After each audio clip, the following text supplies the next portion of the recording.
इसको कहते हैं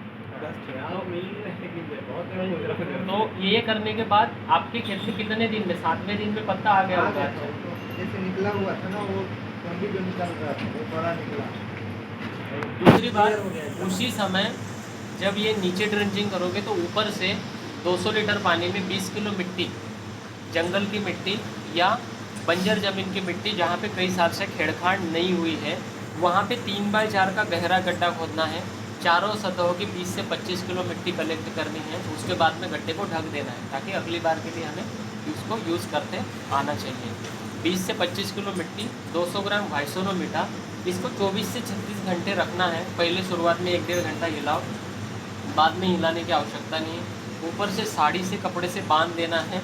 फिर तीसरे दिन अगर आपको लगता है या दूसरे दिन लगता है तो शाम के समय या सवेरे सवेरे कपड़े से छानकर पंप में डालना है और उसका स्प्रे कर देना है। लेकिन पंप में डालने के बाद ये ध्यान रखना है कि उसको हर बार पीठ के ऊपर हिलाना है ताकि वो मिट्टी का जो क्ले है वो नीचे नहीं जमा हो, और जो पानी वो ले रहा है यहाँ से, यही से लेता है ना, कई ये जगह से होता है जहाँ से पानी पंप आप लेते हो, तो वो यहाँ पे क्ले अगर जमा हो जाएगा तो वो उसको चोक कर देगा। तो उसको हिलाते रहोगे तो पूरी मिट्टी बनती रहेगी, तो आपका वो स्प्रे आगे निकलता रहेगा। तो वीएम स्प्रे आपको उसमें लेना है। वीएम स्प्रे की रेसिपी है, आप कंटिन्यूसली उसे ले सकते हो।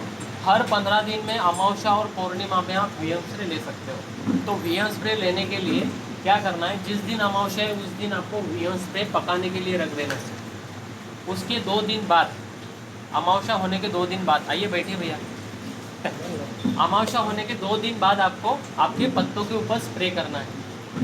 क्योंकि ये स्प्रे क्यों करना है, मैंने कहीं पे पढ़ा है और भैया ने भी बोला है कि अमावस्या के दिन पूरी पृथ्वी एक्टिव होती है, धरती ओटी वाला चलता है, तो उस समय थ्रिप्स, माइट्स, जो भी चीज़ें हैं वो एक्टिव हो जाती है। वो अपना प्रजनन क्रिया को आगे बढ़ाने का प्रयास करती है। मतलब अंडाइज वाले अंडाइज देगी, जराइज वाले जराइज देगी, जिसको लाड़ के जरिए बाहर निकालना है वो लाड़ के जरिए, तो वो वहाँ पे जो डाल के रखेगी, वो तीसरे दिन की उनकी साइकिल होती है।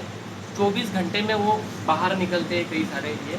तो आपको अमावस्या होने के दूसरे दिन ही उसके ऊपर अगर स्प्रे कर दिया तो उन सारे कीट पतंगों का जितना भी वहाँ पे प्रजनन होने वाली क्रिया है उसको तोड़ने की ताकत आपके वीएम स्प्रे में रहती है। उसको आप पूरा तोड़ दोगे तो आपको हार्मफुल पेस्टिसाइड की आवश्यकता नहीं पड़ेगी, हार्मफुल आपके पास फंगीसाइड की आवश्यकता नहीं पड़ेगी।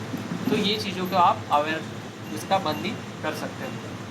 हर 10 दिन में अगर हम डाल रहे हैं अमावस्या 2 बार ना, मैं अमावस्या तिल्ली के पूर्णिमा लिए 2 ही बार स्प्रे किया हूँ मात्र। बाकी मैं 7-7 दिन में करता था, फिर अब 10 दिन कर दिया वीएम स्प्रे। हाँ, इसमें वीएम स्प्रे में क्या है, मिट्टी में ऑल तरह के न्यूट्रिशन है। जैसे हम लोग ऊपर की लेयर से नीचे तक जब लेते हैं ना, तो इसमें ऑल माइक्रो न्यूट्रिएंट्स आ जाते हैं, क्योंकि झिंक, बोरान, मैलिब्लेटिनियम, एनपीके, आपके सारे तत्व मिट्टी में पड़े हुए हैं। उसको एक्टिव करने का काम सुक्रोज करता है, उसको फर्मेंटेट कर देता है। जैसे आप पत्तों के ऊपर शाम के समय डालते हो, तो शाम और सवेरे स्प्रे क्यों करना चाहिए आप लोगों को पता है? आप क्या करा करो ना, कोई भी व्यक्ति, गणेश ही नहीं, किसान पाठशाला ही नहीं, आपके खेत में कोई बोतल भी बेचने के लिए आए हैं ना, क्यों, किस लिए, जब तक नहीं बताएगा तब तक नहीं डालूंगा ही। मैं वीएम स्प्रे क्यों बता रहा हूँ, क्या मीनिंग है, ये चीज़ें आनी चाहिए। तो आप अगर क्लियर हो जाओगे ना, तो आज से मैं बता रहा हूँ, आप अगर यहाँ से क्लियर होके गए ना, तो आप 100 लोगों को ये चीज़ बताने से रोकोगे, मुझे पता है। क्योंकि खुद में सेल्फ कॉन्फिडेंस आ जाता है, और सेल्फ कॉन्फिडेंस जिस व्यक्ति में होता है ना, वो कभी भी नहीं डरता अच्छी चीज़ बताने के लिए। क्यों, इसलिए अगर हमारे पास उसका जवाब है तो सवेरे और शाम ही क्यों स्प्रे करना है। और हर फसल में आपका देखा था जिसमें आपको बताया था कि पौधा उसी समय एक्टिव होता है। हाँ, इसमें होता क्या है, हर पौधे का ब्रीदिंग करने का समय होता है। आपने देखा होगा कि पौधों के बारे में साइंस तो सबने पढ़ा है कि पौधा दिन में ऑक्सीजन छोड़ता है और कार्बन डाइऑक्साइड लेता है। वही पौधे की ब्रीदिंग रात में अगर आप देखोगे कि पौधा ऑक्सीजन लेता है और कार्बन डाइऑक्साइड छोड़ता है, मतलब इंसान के जैसा वो रात में बिहेवियर करता है। बराबर, ये समझा है? तो ये क्रिया कब चेंज होती है? कहीं ना कहीं एक समय होगा कि जब ये अपनी क्रिया को चेंज करता है। आदमी की तो क्रिया चेंज नहीं होती, आदमी रात में भी ऑक्सीजन लेता है और दिन में भी ऑक्सीजन लेता है। लेकिन पौधे का ब्रीदिंग करने का जो समय है वो चेंज कब होता है? तो सवेरे सवेरे सवेरे सूरज निकलने से पहले, जैसे सूरज जैसे निकल रहा है, निकलने की कगार पे है, उस समय पौधा अपनी ब्रीदिंग को चेंज करता है, अपने लीचिंग एक्सट्रैक्ट को ओपन कर देता है, अपने पनंदरियों को ओपन कर देता है, वो सनलाइट का ऑब्जर्वेशन करने के लिए। वहाँ से वो सवेरे की समय ऑक्सीजन की प्रणाली को, कार्बन डाइऑक्साइड की प्रणाली को चेंज करने का वो काम करता है। समझ में आ रहा है?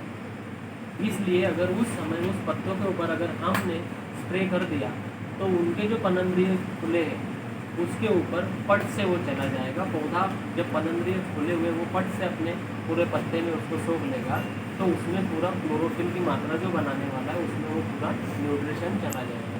और न्यूट्रिशन वहाँ पे गया तो वो सेंस नीचे मट्टी में देगा, और मट्टी में सेंस देगा तो मट्टी में ही हमने उसको मट्टी डाल के रखी है, तो मट्टी वाले जितने भी तत्व उसने उसकी बॉडी में लिए हुए, जिंक, बोरान, मेलेग्नेटिनियम, फॉस्फोरस, नाइट्रोजन, जो चीज़ें उसको चाहिए पत्ते में, वो चीज़ें नीचे मट्टी में देगा, और वो खा के पट से आपका पत्ता। आपने देखा होगा कि दुनिया स्प्रे करने के बाद में कई सारे लोगों के अच्छे अच्छे वीडियो हम लोगों ने यूट्यूब पर लॉन्च किए हुए। आज केला था, आज के 8 दिन के बाद ये स्प्रे करने के बाद हरा तक पत्ता नहीं था। उसका मेन रीज़न क्या है? अगर उस किसान ने सवेरे सवेरे स्प्रे किया हुआ है तो उसका वो रिजल्ट निकल के आएगा। पता चला वो 10 बजे अपने खेत में स्प्रे कर रहा है, उसका रिजल्ट नहीं आएगा। सही समय, सही सिचुएशन आपको मायने रखेगी। नहीं तो दिन भर आप घड़ी को लगा के 9 बजे से वो काम पे आता है, 5 बजे तक काम करता है, व्यर्थ काम है। कोई आवश्यकता नहीं हो स्प्रे करने की, कौन सा भी स्प्रे करने की कोई आवश्यकता नहीं। शाम के समय करो स्प्रे, 4 बजे के बाद में, जब सूर्य नीचे जा रहा है उस समय, जब पौधा अपना ब्रीदिंग चेंज कर रहा है उस समय, तो पौधा उस अवस्था में रहेगा जब अपने पनंदरियों को ओपन करेगा। और पनंदरियों ओपन करते समय ही 30 मिनट उसके ऊपर काम करने का काम करते हैं। सबसे ज़्यादा अटैक उसी समय में होता है, ठीक है? तो सवेरे और शाम स्प्रे करने का एकमात्र ये पर्याय है। रेसिड्यू फ्री वाला आपको समझ में आ गया? नहीं, वो जो रेसिड्यू फ्री हम बनाते हैं तो एकदम एक्यूरेट तो बनता नहीं, ज़्यादा ही बनता है, तो क्या उसको फिर से यूज़ कर सकते? वही तो मैंने बोला कि जैसे आपने ध्यान नहीं दिया, जैसे हमने एक एक बोरे का बना के रखा, उसके 3 गुना गोबर खाद और मट्टी डाला, तो एक एक बोरे का तो अभी एक बेसन डोज डालना था, लेकिन वो तो 3 गुना ज़्यादा कर दिया। तो उसको एक को 3 भाग में बांट दो, एक को 3 भाग में बांट दो, तो 3 भाग में बांटो मतलब 10-10 दिन में आपका वो आ गया, तो 10-10 दिन में बेसन डोज भर दो। कहीं नहीं होता है। एक बार मट्टी के साथ में उसका फर्मेंटेड हो गया, उसके क्ले में उसको वो मिक्स हो गया, फिर बाद में उसी को 1/3 करके 3 हिस्से करके 2 के गोलियाँ भर दो, एक को डायरेक्ट खेत में जाना। अगर आपको लग रहा है कि नहीं मैं आधा आधा करके उसमें बेसन डोज भर दूँ तो आधा आधा कर दो। बाकी जो गोलियाँ हैं उसको छाँव वाली नमी वाली जगह पर रख दो, वो एक्टिवेट रहेगी। जिस दिन डालना है उस दिन आपको खेत में लेकर जाना है, उसमें मुट्ठे डाल के उसका हिसाब लगाना है। उसमें कई दिक्कत नहीं। जैसे आप जो 15 दिन दिए रहते हैं उसमें 90 डेज में डालना है, 105 दिन में डालना है, 75 दिन में डालना है। जैसे अभी मान लीजिए जैसे मेरा भी 105 दिन वाला था, 105वें दिन उसको जो है 3 भाग में जो मिट्टी है गोबर डाल करके फिर बना दिए उसको जो है, उसके बाद उसको डिवाइड करके कितना पौधा आना है करके डाल देंगे, तो 3 भाग में फिर डिवाइड करना है। नहीं, ये क्या होता है, जैसे मैंने आपको इनको इसलिए बताया कि ये बोल रहे हैं कि मैं एक बार खाद बनाऊँ तो इसको बार बार दे सकता हूँ। आपके पास जो आया हुआ शेड्यूल है, जैसे 1 से 5वें दिन आपको बोला गया है, तो आपको ये प्रोसीजर 98 डे में ही कर लेना है, मतलब 98 से 95 डे में इसको बना लेना है, तो 105वें दिन आपको वो काम में आएगा।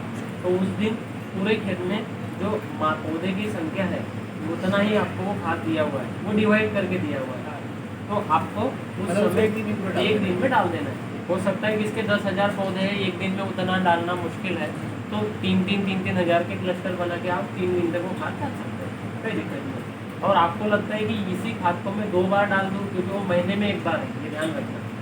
आपने अगर बेसल डोज 105 दिन का देखा होगा तो उसके बाद में 30 दिन के बाद आपके पास शेड्यूल आया होगा उस चार्ट में। अगर आपको लगता है कि नहीं मैं मेरे पास लेबर है और मैं इसको 2 बार डाल सकता हूँ, तो उसको आधा आधा कर लो। जैसे 2000 किलो बन रहा है तो उसको 1000 किलो डिवाइड कर लो,